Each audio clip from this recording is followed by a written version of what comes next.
தனிப்பட்ட முதலாளிகளுக்காக மாஞ்சொலி தேயிலை தோட்ட தொழிலாளர்களிடமிருந்து பறிக்கப்படுகிறதா என்கிற சந்தேகம் எழுகிறது என்று புதிய தமிழகம் கட்சி தலைவர் கிருஷ்ணசாமி தெரிவித்துள்ளார்.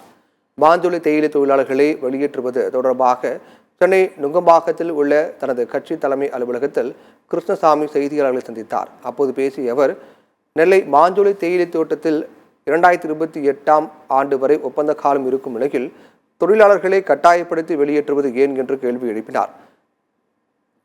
மாஞ்சொலி விவகாரத்தில் தமிழக அரசு நடவடிக்கை எடுக்காமல் மௌனமாக இருப்பது இதில் உள்நோக்கம் இருக்கலாம் என சந்தேகத்தை ஏற்படுத்துவதாகவும் அவர் குறிப்பிட்டுள்ளார். மாஞ்சோலை தேயிலை தோட்டத்தை அரசு ஏற்று நடத்த வேண்டும் என வலியுறுத்திய கிருஷ்ணசாமி, தொழிலாளர்களை வெளியேற்றினால் புதிய தமிழகம் கட்சி சார்பாக போராட்டம் நடத்தப்படும் என்று தெரிவித்தார்.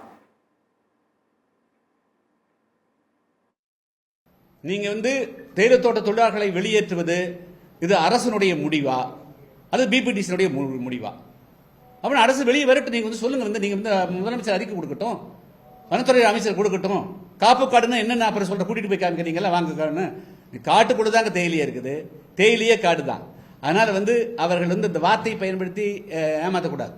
என்னுடைய இந்த உள்நோக்கம் என்று சொல்லுவது, மீண்டும் பிபிடிசி நிர்வாகமே வேறு இவர்களை வெளியேற்றி விட்டு அதை ஒரு சுற்றுலா தலமாகவோ அல்லது வேறு ஒன்றோ மாற்றுவதற்கு, அல்லது வேறு யாராக்கு கை மாற்றுவதற்கு, அல்லது அவர்களுக்கு வேண்டியவர்களுக்கு கொடுப்பதற்கு, இப்படி ஏதாவது இருக்குமோ என்ற சந்தேகம் தான் எழுகிறத தவிர, இல்லை என்று சொன்னால் குடியிருந்த வீட்டை எப்படி நீங்க உடைப்பீங்க? ஆனால் ஒரு குடியிருந்த வீடு ஏறக்குறைய 6 தலைமுறை இருந்த தொழிலாளர்களை எப்படி நீங்க வெளியேற்றுவீங்க?